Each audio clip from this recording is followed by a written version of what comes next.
Hi everybody, it's Becky from Harp Strings and Wings, and thanks for visiting my channel.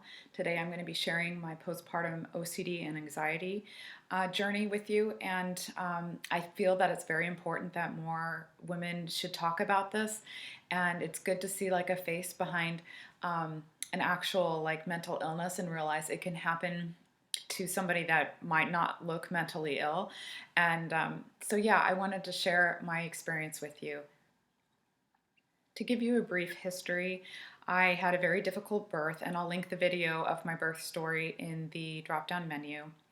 And I'm also a survivor of sexual abuse from childhood and major depression for about a decade. And I've been on various SSRIs and different medications as well. And I also survived an eating disorder as well with all of this and dealt with some anxiety before as well. Currently, I am 8 months postpartum, almost 9 in about 5 days. And I would say that my postpartum anxiety started a little bit before the birth, just not knowing what to expect, and then happened after the birth in regard to sleeping at night because I had a post-traumatic stress response to my body just wouldn't fall asleep since the birth was so difficult. My body was just in shock. So I went 96 hours without sleep initially. Then I got on some Ambien, and it helped me to be able to get to sleep. But then there was anxiety regarding whether or not I was able to fall asleep on my own. And so I would like practice by taking a nap and realize, hey, I can fall asleep on my own. It's safe. I'm not going to die or anything like that. And the baby's okay.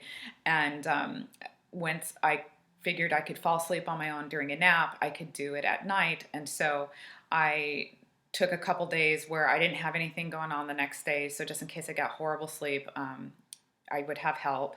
And I decided to go without medication to see how I did. And I did sleep for a couple hours. So I think all of that just kind of exposed it. And I just got rid of the anxiety that way with my sleep, because I realized, hey, I can still sleep on my own.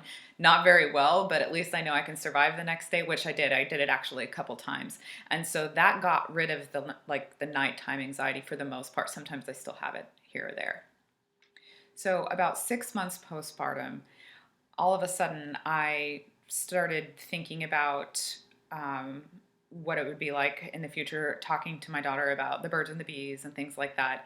And because of the sexual abuse I experienced, I was kind of worried about that and like, what would I say? And just thinking about like what's healthy and everything, what's appropriate. And for some reason that started some kind of weird thought stream in my head where it must have freaked my brain out. I don't know what happened, because all of a sudden I started getting these weird thoughts. And at first I didn't really notice or think anything about them because I was just like, oh, that's strange. But when I was feeding my daughter in the middle of the night, I'm like, you know what? I'm noticing a pattern. I'm getting these weird, strange thoughts, like when I change her diapers and when I bathe her.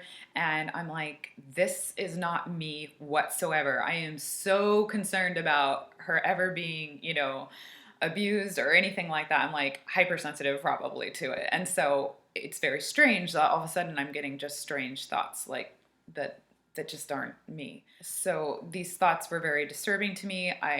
They're called intrusive thoughts, and it's part of postpartum OCD. So 6 months postpartum, all of a sudden I'm having postpartum OCD, and I didn't even know what it was. So postpartum OCD I thought was like, or just OCD in general, I thought was like washing your hands and doing something repetitive, and it was compulsive like in your behavior. Well, I had no idea that it actually has to do with like your thoughts and having intrusive thoughts. So here I was having these thoughts and freaking out, and I was scared to tell my husband. I was scared to tell my therapist. I was seeing my therapist since the difficult birth. So I was just freaked out. And my husband, I told him what happened. I was crying. I literally had a breakdown because I didn't understand what was going on. And first of all, he accepted me and he loved me, and he knew that that wasn't me. So he was very supportive, and I was so thankful for that because I thought he might leave me or something. But there's no way ever that he would do anything like that. And so we decided to just get on Google and like Google my symptoms and, what is this? Because it was just so far out there. And then immediately postpartum OCD came up, and I was like, oh my gosh, this is a thing. Like, I felt so relieved knowing that it was just not me, that it could be like a mental illness or something like that. That's just my brain wigging out. I don't know, you know? So I was relieved to find that out, and we educated ourselves, and it helped me. Reading other people's stories helped me, and getting on YouTube and finding stories as well helped me be able to get the courage to talk to my therapist. And my therapist did say something to me in the beginning of our therapy. She said, if you ever have strange thoughts that enter your mind or anything like that, about harming your baby or harming yourself or anything like that, she's like, please, I want you to know to feel comfortable to bring it up. And I remember thinking, oh, that's not going to happen to me, you know. I would never think that, you know. And here I am, 6 months postpartum, and this stuff is going on. So I told her, hey, by the way, this is happening. And I was crying, I was ashamed, I was embarrassed, and it was very hard. But she was very supportive. And we immediately talked about cognitive behavior therapy, which I was already doing. So now we're going to address it with this issue. I had since then avoided any kind of SSRI or antidepressant or any kind of medication. Like, I really toughed it through as long as I could. But when I realized that I did not have control over these thoughts, I was like, and I was just like, okay, let's talk about medication, because this is ridiculous. Like, I cannot, bond and interact with my daughter if I feel like I don't want to change her diaper, or I don't want to give her a bath, or I don't want to pick her up and hold her or anything like that. So we definitely discussed medication options. And so I started citalopram, which is a generic form of Celexa. And I've been on that since February. And right now it's April. So I've been on it for a while to kind of figure out the side effects and everything like that, which there are some, but they are not so concerning to me as the actual benefit that I do get from them. We talked about something in therapy called exposure therapy, and my therapist told me to continue changing her diaper, to continue bath time, to interacting with her as normal as possible. And that was very important, because it was showing my brain that I would not harm her or do those things that it was thinking of or whatever. And so I realized right away that I'm like, see, yeah, no, like, I knew that wouldn't happen, right, Kat? Yeah, I think he chirped. But anyway, it's just like, I know it's not me. It's this illness. So yeah, once I realized that and I could build on that, it gave me a lot of courage and everything.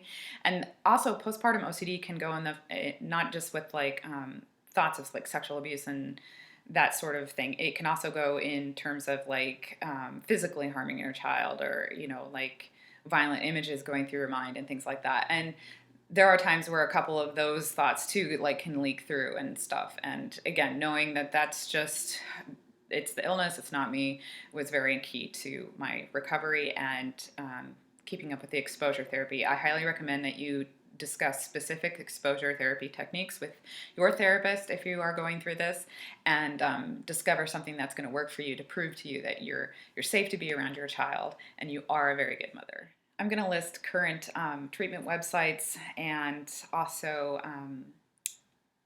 Dr. Christina Hibbert is on YouTube, and she's got a lot of great videos as well, and I'll link her channel in the drop-down menu, and other resources that I found very helpful. And I would love to hear from you. Please comment and let me know. I mean, you don't have to let me know the details or anything, but just if your struggle is real, I understand, and that we can unite, and we can find encouragement in each other by sharing our experience. A lot of us feel so ashamed about it, and we need to not feel ashamed. We need to, it's funny, we use exposure therapy. We need to expose this mental illness, right? We need to get it out there and let more people and mothers know about this, and that it does happen, and that you can get help and you can get treatment. I have no idea how long this is going to last for me. I have read stories where it could come and go. It could last a couple years. It could just last a couple months. Personally, for me, this is February, March, April, so it's going on 3 months. So I'm very early in my journey.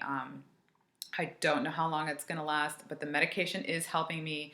but there's some leak through. Like I notice when I pick up my daughter, my brain sends signals like, you're touching her wrong, and I'm like, I'm just holding her like this, it's just, I can tell that those thoughts still like try to come through and like warn me like I'm doing something wrong, which is ridiculous because I'm just holding her like any normal person does. And like my husband holds her and like grandma holds her. So, um, anyway, so I just want to know that I am here for you. I will try to do updated videos regarding my recovery.